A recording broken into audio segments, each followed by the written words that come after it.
Assalamualaikum warahmatullahi wabarakatuh. Berjumpa lagi dengan saya, Arvin Efriani, pada pembelajaran bimbingan konseling. Pada video kali ini, saya akan melanjutkan dari video-video sebelumnya mengenai pedoman bimbingan konseling. Tapi, sebelum memulai video, alangkah baiknya kalian like, comment, dan subscribe channel ini agar tidak ketinggalan dengan video-video selanjutnya. Silahkan ya. Oke, kita mulai. Komponen bimbingan konseling. Layanan bimbingan dan konseling sebagai layanan profesional yang diselenggarakan pada satuan pendidikan, mencakup komponen program, bidang layanan, struktur dan program layanan, kegiatan dan alokasi waktu layanan. Komponen program dan bidang layanan dituangkan ke dalam program tahunan dan semester dengan mempertimbangkan komposisi, proposisi, dan alokasi waktu layanan, baik di dalam maupun di luar kelas. Program kerja layanan bimbingan dan konseling disusun berdasarkan hasil analisis kebutuhan peserta didik atau konseli dan struktur program dengan menggunakan sistematika minimal meliputi rasional, visi dan misi, deskripsi kebutuhan, komponen program, bidang layanan, rencana operasional, pengembangan tema atau topik, pengembangan RPLBK, evaluasi laporan tindak lanjut, dan anggaran biaya menurut Permendikbud nomor 111 tahun 2014. Layanan bimbingan dan konseling pada satuan pendidikan secara keseluruhan dikemas dalam 4 komponen layanan, yaitu yang pertama, layanan dasar. Layanan dasar diartikan sebagai proses pemberian bantuan kepada seluruh konseli melalui kegiatan penyiapan pengalaman terstruktur secara klasikal atau kelompok yang dirancang dan dilaksanakan secara sistematis dalam rangka mengembangkan kemampuan penyesuaian diri yang efektif sesuai dengan tahap dan tugas-tugas perkembangan yang dituangkan sebagai standar kompetensi kemandirian. Yang kedua, tujuan. Layanan dasar bertujuan membantu semua konseli agar memperoleh perkembangan yang normal, memiliki mental yang sehat, dan memperoleh keterampilan hidup, dan dengan kata lain, membantu konseli agar mereka dapat mencapai tugas-tugas perkembangan secara optimal. Secara terperinci, tujuan pelayanan ini dapat dirumuskan sebagai upaya yang dapat membantu konseli agar memiliki kesadaran pemahaman tentang diri dan lingkungannya, baik melalui pendidikan, pekerjaan, sosial budaya, dan agama. Mampu mengembangkan keterampilan untuk mengidentifikasi tanggung jawab atau seperangkat tingkah laku yang layak bagi penyesuaian diri dengan lingkungan. Mampu memenuhi kebutuhan diri dan mampu mengatasi masalah sendiri, dan mampu mengembangkan diri dalam rangka mencapai tujuan hidup.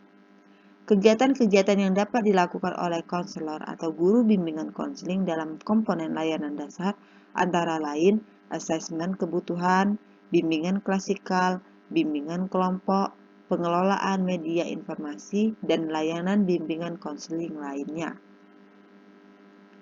Yang ketiga, fokus pengembangan. Untuk mencapai tujuan tersebut, fokus pengembangan kegiatan yang dilakukan diarahkan pada perkembangan aspek-aspek pribadi, sosial, belajar, dan karir. Semua ini berkaitan erat dengan upaya membantu peserta didik atau konseli dalam upaya mencapai tugas-tugas perkembangan dan tercapainya kemandirian dalam kehidupannya. Yang keempat, layanan peminatan dan perencanaan individu. Peminatan adalah program kurikuler yang disediakan untuk mengakomodasi pilihan minat, bakat, dan atau kemampuan peserta didik atau konseli dengan orientasi pemusatan, perluasan, dan atau pendalaman mata pelajaran atau muatan kejuruan. Peminatan peserta didik dalam kurikulum 2013 mengandung makna. Yang pertama, suatu pembelajaran berbasis minat peserta didik sesuai dengan kesempatan belajar yang ada dalam satuan pendidikan. Satuan proses pemilihan penetapan peminatan belajar ditawarkan dalam satuan pendidikan. Yang ketiga, merupakan suatu proses pengambilan pilihan dan keputusan oleh peserta didik tentang peminatan belajar yang didasarkan atas pemahaman potensi diri dan pilihan yang tersedia pada satuan pendidikan serta prospek peminatannya. Yang keempat, proses yang berkesinambungan untuk memfasilitasi peserta didik mencapai keberhasilan proses dan hasil belajar, serta perkembangan optimal dalam rangka mencapai tujuan pendidikan nasional. Yang kelima, layanan peminatan peserta didik merupakan wilayah garapan profesi bimbingan dan konseling yang mencakup pada layanan perencana individual. Layanan perencana individual adalah bantuan kepada peserta didik atau konseli agar mampu merumuskan dan melakukan aktivitas-aktivitas sistematik yang berkaitan dengan perencanaan masa depan berdasarkan pemahaman tentang kelebihan dan kekurangan dirinya, serta pemahaman terhadap peluang dan kesempatan yang tersedia di lingkungannya. Pemahaman konseli secara mendalam, penafsiran hasil asesmen, dan penyediaan informasi yang akurat sesuai dengan peluang dan potensi yang dimiliki konseli amat diperlukan, sehingga peserta didik atau konseli mampu memilih dan mengambil keputusan yang tepat di dalam mengembangkan potensinya secara optimal, termasuk keberbakatan dan kebutuhan khusus peserta didik atau konseli. Selanjutnya, bidang layanan bimbingan konseling.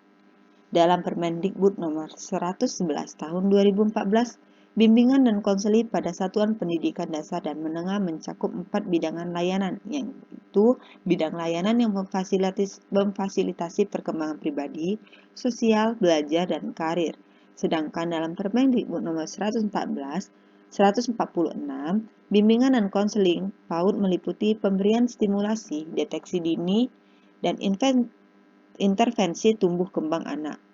Secara eksplisit, SDITK mengerucut kepada 6 aspek perkembangan anak, yakni nilai moral keagamaan, sosial emosional, fisik motorik, bahasa, kognitif, dan seni. Pada hakikatnya, perkembangan tersebut merupakan satu kesatuan utuh yang tidak dapat dipisahkan dalam setiap individu peserta didik ataupun konseli. Berikut ini saya akan menjelaskan satu persatu mengenai fasilitasi layanan yang ada pada bimbingan konseling. Yang pertama, yang pribadi. Suatu proses pemberian bantuan dari konselor atau guru bimbingan konseling pada peserta didik atau konseli untuk memahami, menerima, mengarahkan, mengambil keputusan, dan merealisasikan keputusannya secara bertanggung jawab tentang perkembangan aspek pribadinya, sehingga dapat mencapai perkembangan pribadinya secara optimal dan mencapai kebahagiaan, kesejahteraan, dan keselamatan dalam kehidupannya. Bimbingan dan konseling pribadi dimaksudkan untuk membantu peserta didik atau konseli agar mampu memahami potensi diri dan memahami kelebihan dan kelemahannya, baik kondisi fisik maupun psikis, mengembangkan potensi untuk mencapai kesuksesan dalam kehidupannya, menerima kelemahan kondisi dari diri dan mengatasinya secara baik, mencapai keselarasan perkembangan antara cipta rasa dan karsa, mencapai kematangan atau kedewasaan cipta rasa karsa secara tepat dalam kehidupannya sesuai nilai-nilai luhur, dan mengaktualisasikan dirinya sesuai dengan potensi diri secara optimal berdasarkan nilai-nilai luhur budaya dan agama.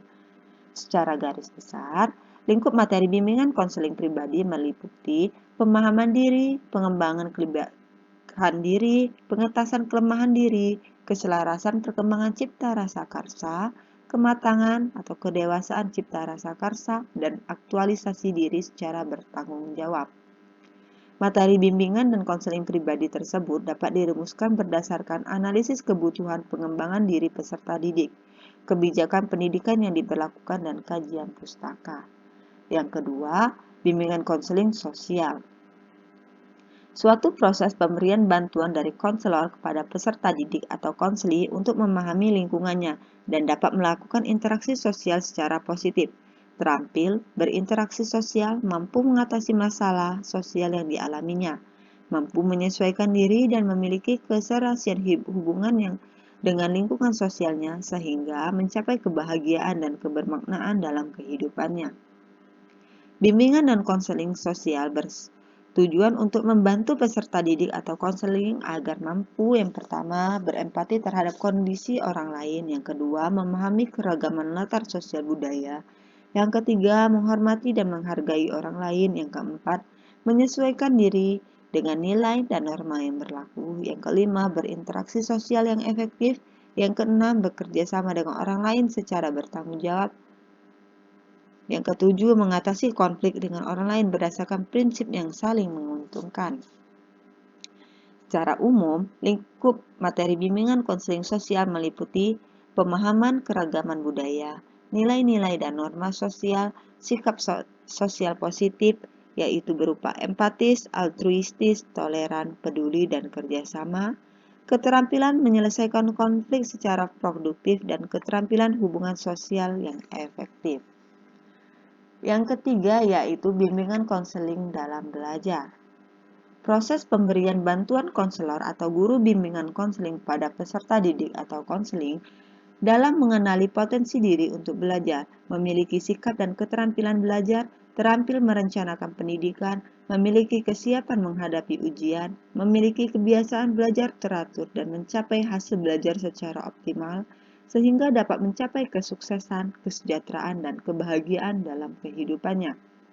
Bimbingan dan konseling belajar bertujuan membantu peserta didik untuk menyadari potensi diri dalam aspek belajar, memahami berbagai hambatan belajar, memiliki sikap dan kebiasaan belajar yang positif, memiliki motif yang tinggi untuk belajar sepanjang hayat, memiliki keterampilan belajar yang efektif, memiliki keterampilan perencanaan dan penetapan pendidikan selanjutnya, dan memiliki kesiapan menghadapi ujian.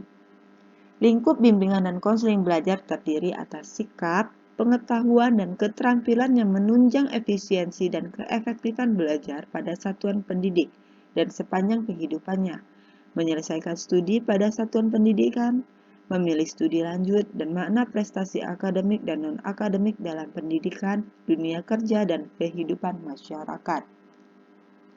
Yang keempat, bimbingan konseling dalam karir.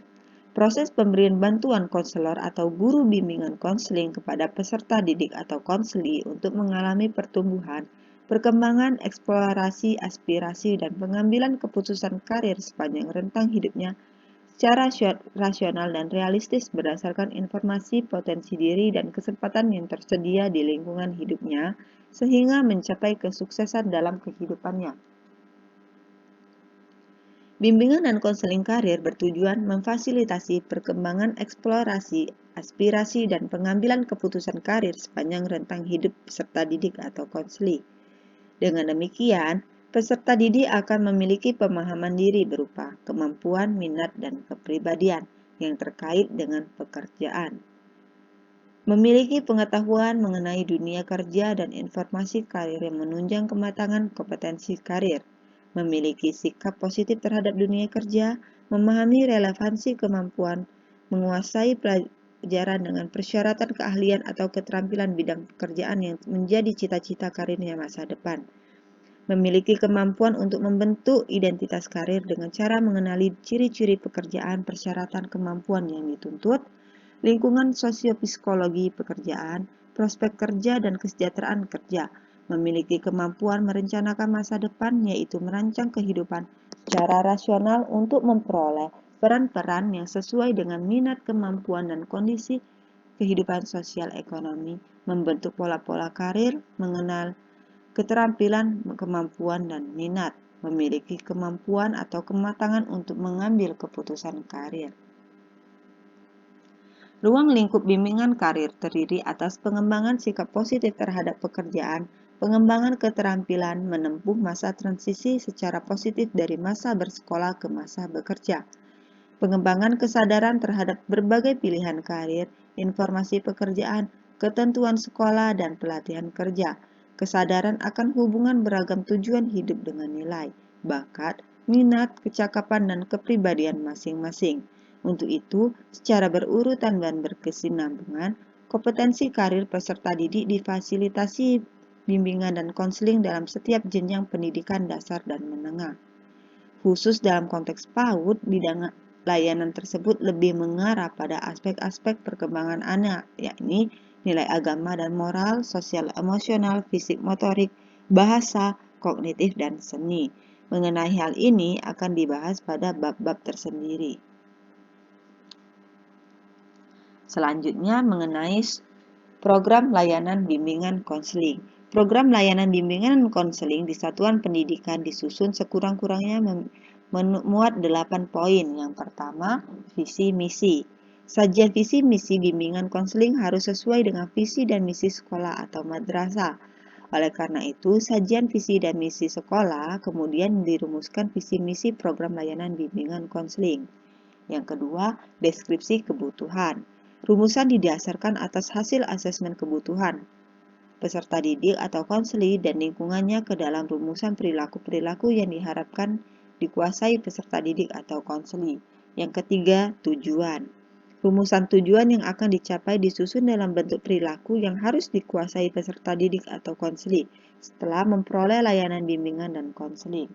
Yang keempat, komponen program. Komponen program bimbingan konseling di satuan pendidikan meliputi layanan dasar, layanan peminatan peserta didik, dan perencanaan individual, layanan responsif, dan dukungan sistem menurut Permendikbud nomor 111 tahun 2014. Yang kelima, bidang layanan. Bidang layanan dan bimbingan konseling meliputi pribadi, sosial, belajar, dan karir. Materi layanan bimbingan klasikal disajikan secara proporsional sesuai dengan hasil asesmen kebutuhan 4 bidang layanan. Rencana operasional, rencana kegiatan, ini diperlukan untuk menjamin program bimbingan konseling dapat dilaksanakan secara efektif dan efisien. Rencana kegiatan adalah uraian detail dari program yang menggambarkan struktur isi program kegiatan untuk memfasilitasi peserta didik atau konseling mencapai kemandirian dalam kehidupannya. Yang keenam, pengembangan tema atau topik. Tema atau topik ini merupakan perincian lanjut dari identifikasi deskripsi kebutuhan peserta didik dalam aspek perkembangan pribadi, sosial, belajar, dan karir.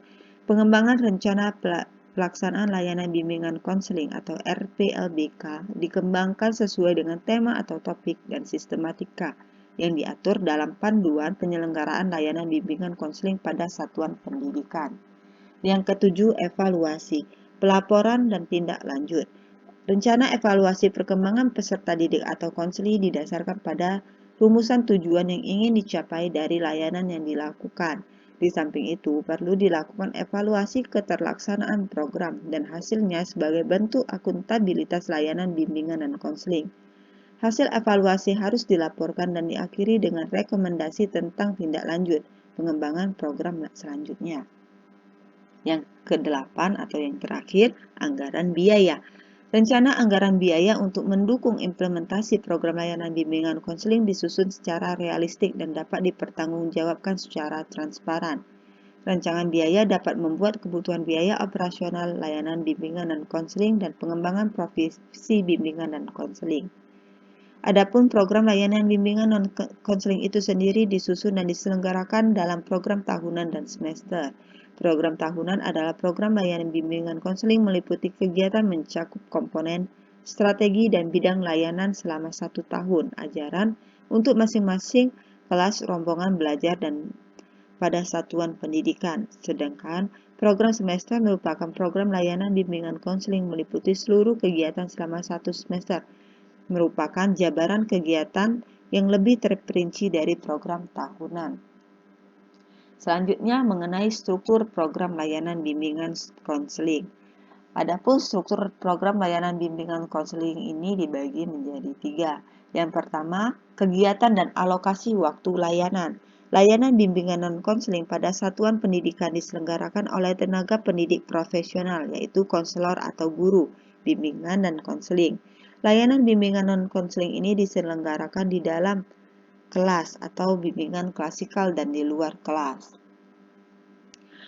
Kegiatan bimbingan dan konseling di dalam kelas dan di luar kelas merupakan satu kesatuan dalam layanan profesional bidang bimbingan konseling.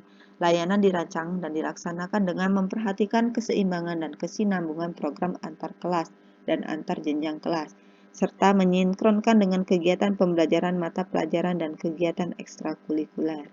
Layanan bimbingan konseling diselenggarakan secara terprogram berdasarkan asesmen kebutuhan yang dianggap penting atau skala prioritas, dilaksanakan secara rutin dan berkelanjutan atau scaffolding. Semua peserta didik harus mendapatkan layanan bimbingan konseling secara terencana, teratur, dan sistematis sesuai dengan kebutuhan. Untuk itu, konselor atau guru bimbingan konseling dialokasikan jam masuk kelas selama 2 jam pembelajaran per minggu setiap kelas secara rutin dan terjadwal. Layanan bimbingan konseling di dalam kelas bukan merupakan mata pelajaran bidang studi, tetapi terjadwal secara rutin di kelas dimaksudkan untuk melakukan asesmen kebutuhan layanan bagi peserta didik dan memberikan layanan yang bersifat pencegahan bagi peserta didik dan yaitu berupa pemeliharaan atau pengembangan.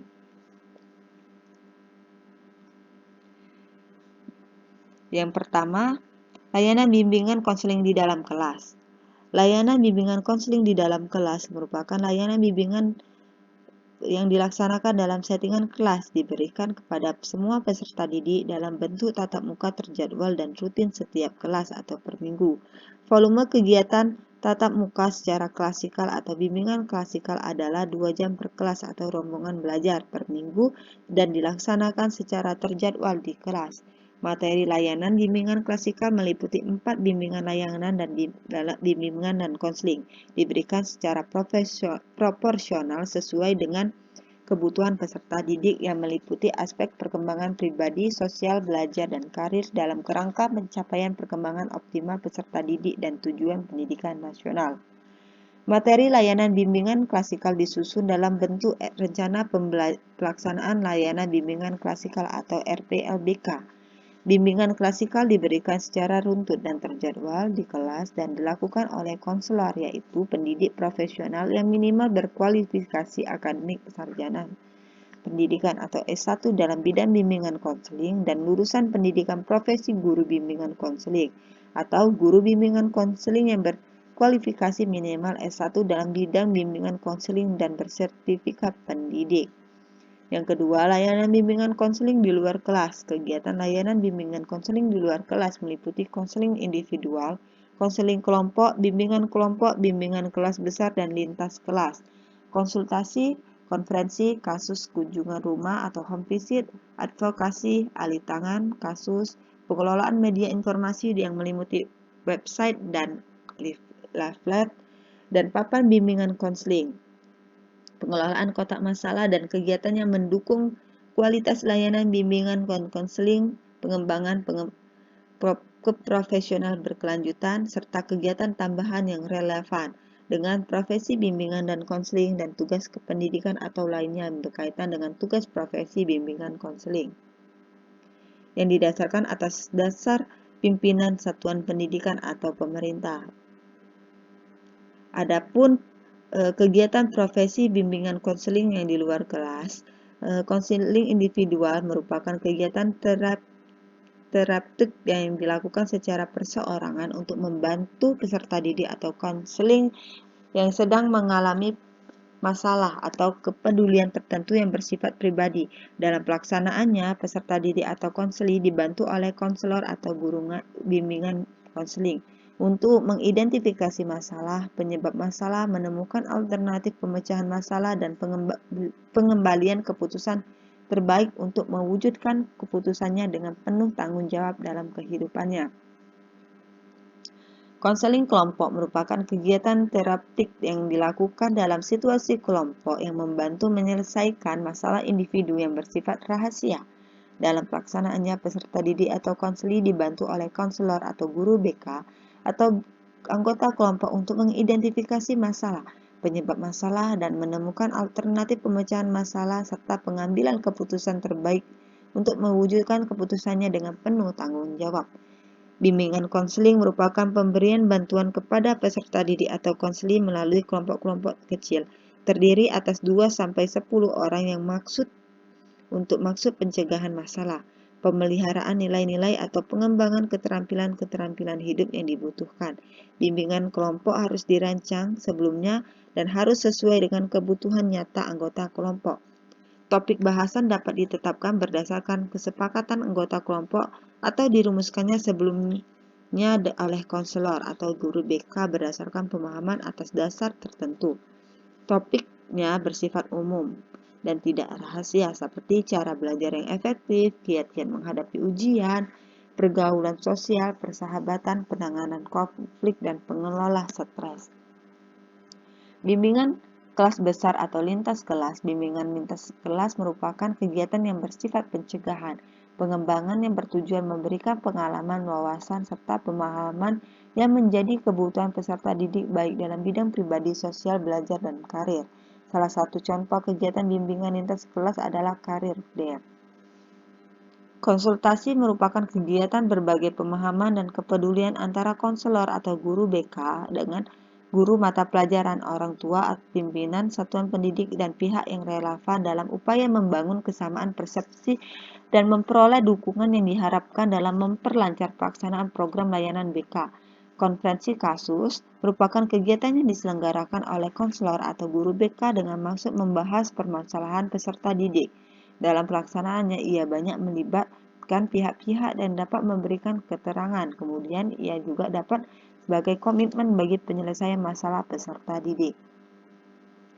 Kunjungan rumah atau home visit merupakan kegiatan mengunjungi tempat tinggal orang tua atau wali peserta didik dalam rangka klasifikasi, pengumpulan data, konsultasi, dan kolaborasi dalam menyelesaikan masalah peserta didik. Alih tangan kasus adalah pelimpahan penanganan masalah peserta didik yang membutuhkan keahlian di luar wewenang konselor atau guru bimbingan konseling. Alih tangan kasus dilakukan dengan menuliskan masalah konseli dan intervensi yang dilakukan, serta dugaan masalah yang relevan dengan keahlian profesional yang dilakukan alih tangan kasus. Advokasi adalah layanan bimbingan konseling yang dimaksud untuk memberi pendampingan peserta didik yang mengalami perlakuan tidak mendidik, diskriminatif, malpraktik, kekerasan, pelecehan, dan tindak kriminal. Kolaborasi adalah kegiatan fundamental layanan BK di mana konselor atau guru bimbingan konseling bekerja sama dengan berbagai pihak atas dasar prinsip kesetaraan, saling pengertian, saling menghargai, dan saling mendukung. Semua upaya kolaborasi diarahkan pada suatu kepentingan bersama, yaitu bagaimana agar setiap peserta didik atau konseling mencapai perkembangan yang optimal dalam aspek perkembangan pribadi, sosial, belajar, dan karir. Kolaborasi dilakukan antar konselor atau guru bimbingan konseling dengan guru mata pelajaran, wali kelas, orang tua, atau pihak lainnya yang relevan untuk membangun pemahaman dan atau upaya bersama dalam membantu memecahkan masalah dan mengembangkan potensi peserta didik atau konseling. Mengelola media informasi merupakan kegiatan penyampaian informasi yang ditunjukkan untuk membuka dan memperluas wawasan peserta didik atau konseling tentang berbagai hal yang bermanfaat dalam pengembangan pribadi, sosial, belajar, dan karir yang diberikan secara tidak langsung melalui media cetak atau elektronik, seperti website, buku, brosur, leaflet, papan bimbingan. Pengelolaan kotak masalah merupakan kegiatan perpanjangan masalah dalam pemberian umpan baik terhadap peserta didik dengan memasukkan surat masalah ke dalam sebuah kotak yang menampung masalah peserta didik. Manajemen program berbasis kompetensi dalam hal pengelolaan bimbingan konseling secara operasional. Kepala sekolah mendelegasikan kewenangan kepada koordinator bimbingan konseling sebagai tugas tambahan yang ditugaskan sebagai konselor atau guru BK yang berlatar belakang sarjana pendidikan bidang bimbingan konseling dan telah lulus pendidikan profesi guru bimbingan konseling atau minimal sarjana pendidikan S1 bimbingan konseling. Penelitian dan pengembangan konselor atau guru bimbingan konseling dituntut menggunakan temuan-temuan baru atau mengembangkan cara-cara baru dalam melaksanakan tugas-tugas keprofesionalismenya. Upaya yang dapat dilakukan antara lain melakukan penelitian mandiri, penelitian kelompok bersama teman sejawat, penelitian kolaboratif dengan pakar di perguruan tinggi, proses dan hasil penelitian dan pengembangan disebarluaskan kepada berbagai pihak melalui jurnal, forum konvensi, dan forum ilmiah lainnya, rubrik media dan cetak maupun elektronik. Pengembangan keprofesionalan berkelanjutan dalam upaya memberikan layanan profesi dan pengabdian terbaik secara merespon dinamika tuntutan dan tantangan profesi. Konselor atau guru bimbingan konseling berusaha secara terus-menerus mengembangkan sikap pengetahuan dan keterampilannya melalui pendidikan dan latihan dalam jabatan, studi lanjut, dan aktif dalam organisasi profesi pada tataran lokal, regional, nasional, dan internasional. Yang kedua, deskripsi kebutuhan.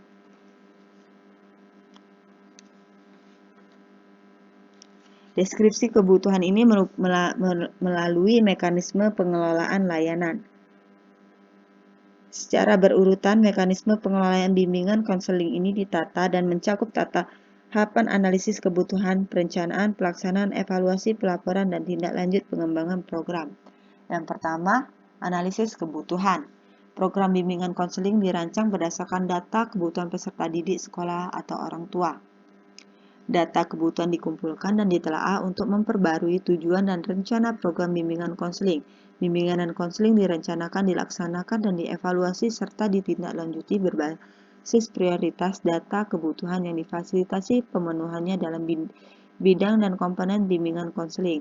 Kebutuhan peserta didik, satuan pendidikan, dan orang tua diidentifikasi dengan berbagai instrumen non-tes dan tes, atau dengan pengumpulan fakta, laporan diri, observasi, dan tes yang diselenggarakan oleh konselor atau guru bimbingan konseling sendiri atau pihak lainnya yang lebih berwenang.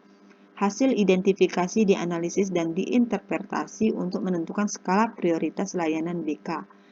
Yang kedua, perencanaan.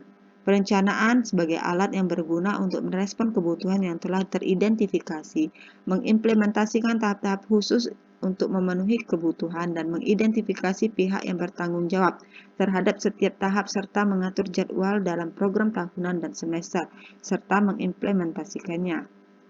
Dengan demikian, sejak awal telah dirancang efisiensi dan keefektifan program dan rencana pengukuran akuntabilitas. Program bimbingan konseling direncanakan sebagai program tahunan dan program semester. Selanjutnya, pelaksanaan.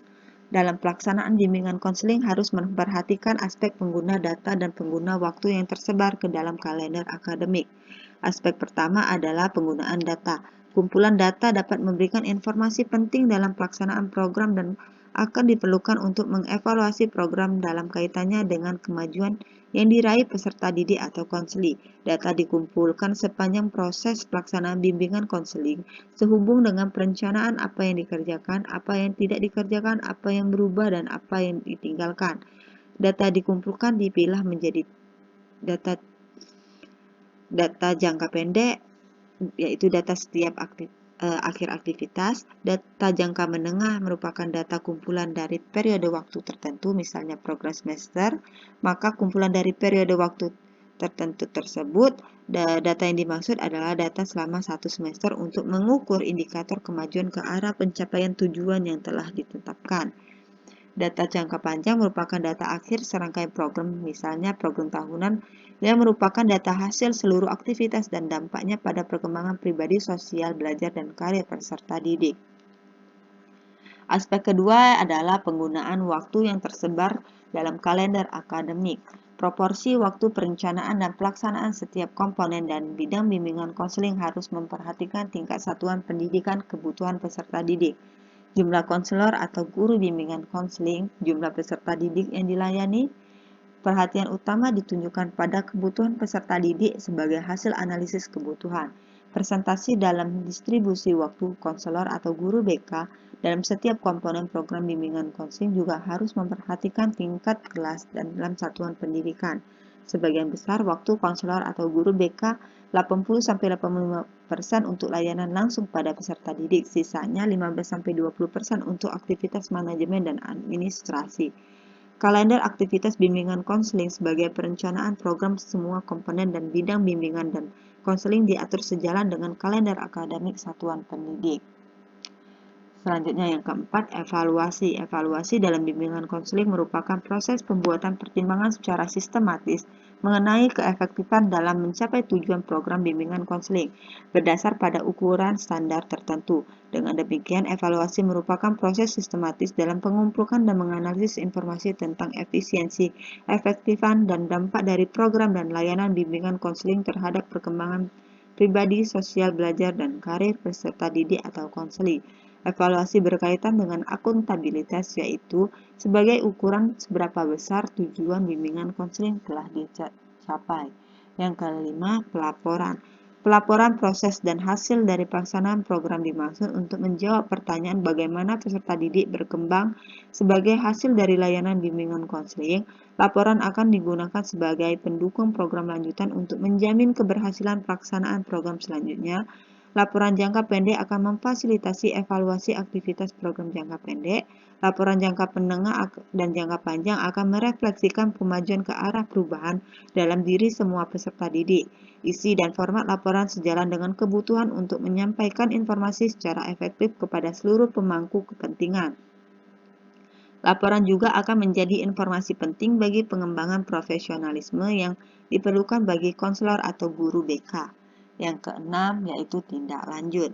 Tindak lanjut atas laporan program dan pelaksanaan bimbingan konseling akan menjadi alat penting dalam tindak lanjut untuk mendukung program sejalan dengan yang direncanakan, mendukung setiap peserta didik yang dilayani, mendukung digunakannya materi yang tepat, mendokumentasikan proses, persepsi, dan hasil program secara terperinci, mendokumentasikan dampak jangka pendek, menengah, dan jangka panjang. Atas analisis keefektifan program digunakan untuk mengambil keputusan apakah program dilanjutkan, direvisi, atau dihentikan. Meningkatkan program serta digunakan untuk mendukung perubahan-perubahan dalam sistem sekolah. Yang ketiga, strategi layanan bimbingan konseling. Strategi layanan bimbingan konseling berkenan dengan berbagai upaya yang dilakukan oleh konselor atau guru BK untuk memfasilitasi peserta didik atau konseling mencapai kemandirian dalam kehidupannya. Strategi layanan bimbingan konseling dibedakan atas jumlah individu yang dilayani, jenis dan intensitas masalah yang dihadapi peserta didik atau konseling, dan cara komunikasi layanan. Strategi layanan bimbingan konseling berdasarkan jumlah individu yang dilayani dilaksanakan melalui layanan individual, layanan kelompok, layanan klasikal, atau layanan kelas besar atau layanan lintas kelas.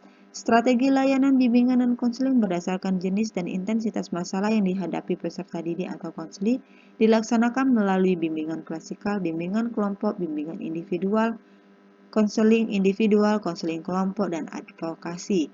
Strategi layanan bimbingan konseling berdasarkan cara komunikasi layanan dilaksanakan melalui tatap muka atau konselor atau guru bimbingan konseling dengan peserta didik atau menggunakan media tertentu baik media cetak maupun elektronik. Media bimbingan konseling yang dimaksud misalnya papan bimbingan, kotak masalah, leaflet, website, email, buku, telepon, dan lain sebagainya. Yang terakhir, sarana dan prasarana bimbingan konseling. Penyelenggaraan layanan bimbingan dan konseling yang efektif dan efisien untuk mencapai tujuan layanan yang dapat membantu tercapainya tujuan pendidikan nasional memerlukan sarana, prasarana, dan pembiayaan yang memadai. 3 di antaranya adalah ruangan bimbingan konseling, fasilitas penunjang pembiayaan. Berikut ini akan dijelaskan satu persatu mengenai sarana dan prasarana bimbingan konseling. Yang pertama, ruang bimbingan konseling. Ruang bimbingan konseling memiliki kontribusi keberhasilan layanan bimbingan dan konseling pada satuan pendidikan. Ruang kerja bimbingan konseling disiapkan dengan ukuran yang memadai, dilengkapi dengan perabotan dan peralatannya. Diletakkan pada lokasi yang mudah untuk akses layanan dan kondisi lingkungan yang sehat. Di samping ruangan dapat dibangun taman sekolah yang berfungsi ganda, yaitu untuk kepentingan taman satuan pendidikan, dan dapat juga didesain untuk layanan bimbingan dan konseling di taman. Ukuran ruangan bimbingan konseling harus disesuaikan dengan kebutuhan jenis dan jumlah ruangan. Ruangan kerja konselor atau guru BK disiapkan secara terpisah dan antar ruangan tidak tembus pandang dan suara. Jenis ruangan yang diperlukan antara lain ruang kerja sekaligus ruang konseling individual, ruang tamu, ruang bimbingan konseling kelompok, ruang data, ruang konseling pustaka, ruang lainnya sesuai dengan perkembangan profesi bimbingan dan konseling. Jumlah ruangan disesuaikan dengan jumlah peserta didik atau konseling dan jumlah konselor atau guru bimbingan konseling yang ada pada satuan pendidikan. Fasilitas ruangan yang diharapkan tersedia adalah ruangan tempat bimbingan konseling khusus dan teratur, serta perlengkapan yang memungkinkan tercapainya proses pelayanan bimbingan konseling yang bermutu. Ruangan ini hendaknya sedemikian rupa sehingga di satu segi para peserta didik atau konseling yang berkunjung ke ruang tersebut merasa nyaman, dan dari segi lain di ruangan tersebut dapat dilaksanakan pelayanan dan kegiatan bimbingan lainnya sesuai dengan asas dan kode etik bimbingan konseling. Khusus ruangan konseling individual harus merupakan ruangan yang memberi rasa aman, nyaman, dan menjamin kerahasiaan konseling. Di dalam ruangan hendaknya juga dapat disimpan segenap perangkat instrumen bimbingan konseling. himpunan data peserta didik, dan berbagai data serta informasi lainnya. Ruangan tersebut hendaknya juga mampu membuat berbagai penampilan, seperti penampilan informasi pendidik dan jabatan. Satu hal yang tidak kalah penting adalah ruangan itu hendaknya nyaman dan menyebabkan para pelaksana bimbingan konseling betah bekerja. Kenyamanan itu merupakan modal utama bagi kesuksesan program layanan BK yang disediakan. Yang kedua, fasilitas penunjang. Selain ruangan, fasilitas lain yang diperlukan untuk penyelenggara bimbingan konseling antara lain dokumen program bimbingan dan konseling yang disiapkan dalam lemari dan di instrumen pengumpulan data dan kelengkapan administrasi seperti alat pengumpulan data berupa tes yang meliputi alat pengumpulan data teknik non-tes yaitu biodata peserta didik atau konseli, pedoman wawancara, pedoman observasi, catatan anekdot, daftar cek, skala penilaian, angket yang berupa peserta didik dan orang tua, biografi, dan autobiografi, angket sosiometri, AUM, ITP, format RPLBK, format surat panggilan, referral, kunjungan rumah, format pelaksana pelayanan, dan format evaluasi. Alat penyimpanan data yang dapat berbentuk kartu, buku pribadi, map, dan file dalam komputer. Bentuk kartu ini dibuat dengan ukuran serta warna tertentu sehingga mudah untuk disimpan dalam lemari. Untuk menyimpan berbagai keterangan, informasi, ataupun data yang masing-masing peserta didik, maka perlu disediakan map pribadi. Mengingat banyak sekali aspek data peserta didik yang perlu dan harus dicatat, maka diperlukan adanya suatu alat yang dapat menghimpun data secara keseluruhan, yaitu buku pribadi.